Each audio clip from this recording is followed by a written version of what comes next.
A very good evening and welcome to BCN News. A public health alert notice on the coronavirus has been issued by the Director General of the Ministry of Social Services and the Health Department. The notice is to inform the public of the preparatory procedures already in place to monitor and respond to any suspected cases of the coronavirus. It also says that cabinet approval is being sought on specific travel restrictions and the public will be advised accordingly. The World Health Organization this morning declared the coronavirus outbreak in China a public health emergency of international concern. The new Chief of Police, Timothy Wilson, is now settling into his new role. The American expatriate arrived on the island earlier this month. Timothy Wilson is no stranger to Niue. He first arrived in Niue in the 90s as a missionary for the Church of the Latter-day Saints. This time, he is back as the new Chief of Police. So we're super happy to be here. It's been a dream of ours as a family for a long time to come back to Niue and stay more than just a few weeks at a time. So we're very excited to be here. I'm very grateful for the Public Service Commission for their appointing me to the position, to the role, and just very excited to be here and to do the job. And given this history, Niue, he says, has a special place in his heart. Wilson is the first American to take up the position of Chief of Police in Niue. He also outlined some of his key goals in his new role. Policing here is a bit different than where I'm from.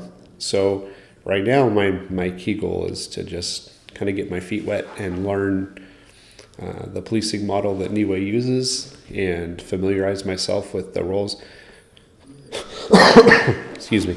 in the United States. Police are very specialized, so we have a lot of different experts in different fields.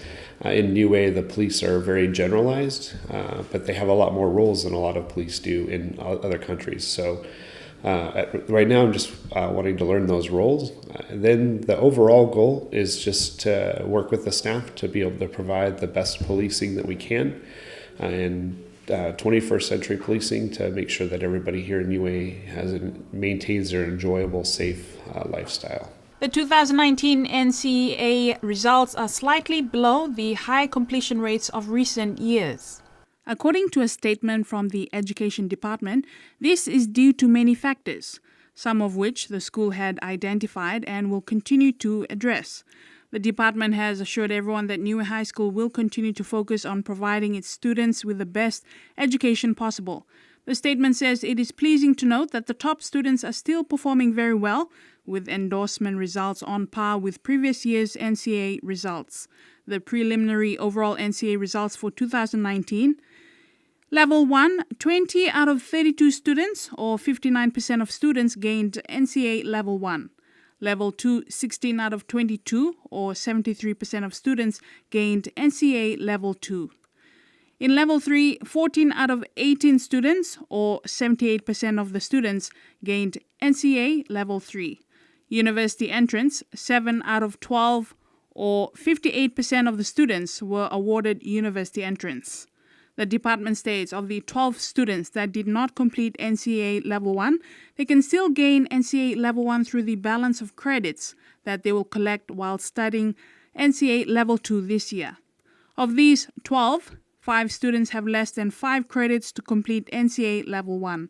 Similarly to the 6 students in NCAA Level 2, they still have an opportunity to gain NCAA Level 2 while studying towards their NCAA Level 3 this year. NCAA Level 3 students who are short in gaining NCAA Level 3, they can return to school as an adult fee paying $80 per subject student to complete the NCAA Level 3. The department has encouraged new NCAA Level 1 students to do their utmost this year and is also encouraging the current students to work hard and start aiming for merit and excellence, as nothing is impossible. To all the students who gained 2020 scholarships, the Education Department states, go out there and be great ambassadors for Niue, give it your best academic performance, healthy attitude towards further studies, and see you at the end of the year. The official results will be available by March 2020. A number of possible options in the redevelopment of the Sir Roberts Wharf and the boat ramps at Avasele and Namukulu have been discussed by stakeholders. The series of public consultations was led by the Ministry of Infrastructure with a visiting team from the Asian Development Bank with national stakeholders this week. According to the consultants, it is up to the Niue government to choose an option that is suitable for Niue and a facility that the government will be able to maintain.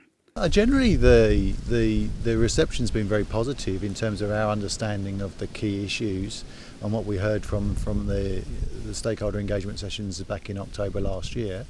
There's obviously some sensitivities around the confirmation of what the options will look like. I mean, at the moment we've set out the potential feasibility, but that needs to be verified through further technical design and study before we actually land on sort of firm development options and the timing for those options.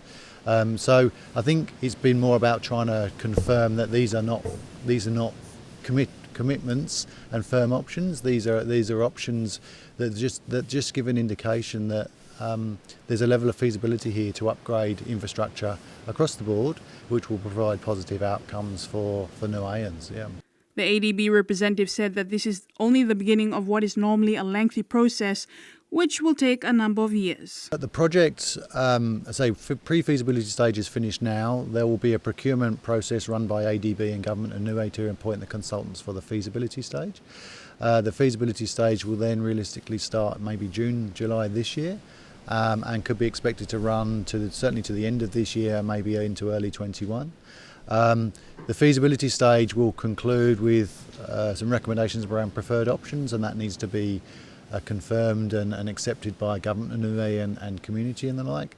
And then there would be a stage of detailed design development before going to market to sort of seek contractors to build what the preferred options actually are. So realistically, it could be 2 to 3 years before works are substantially complete on new development. The Asian Development Bank has yet to make a determination on Niue's membership and the funding options available to Niue.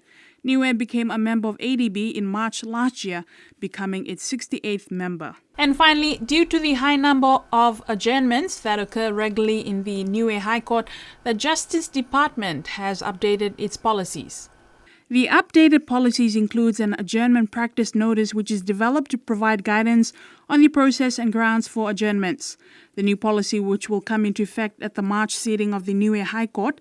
According to the press release from the Justice Department, this adjournment practice notice for the Niue High Court and Court of Appeal policy is to ensure that justice is provided without unnecessary delay, undue waste of time and undue waste of resources of the court, the litigants and the applicants. The practice notice sets out the process and grounds for granting of adjournments.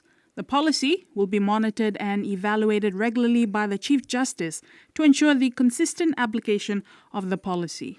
And that's BCN News for tonight. Thank you for joining us. Do have a safe weekend.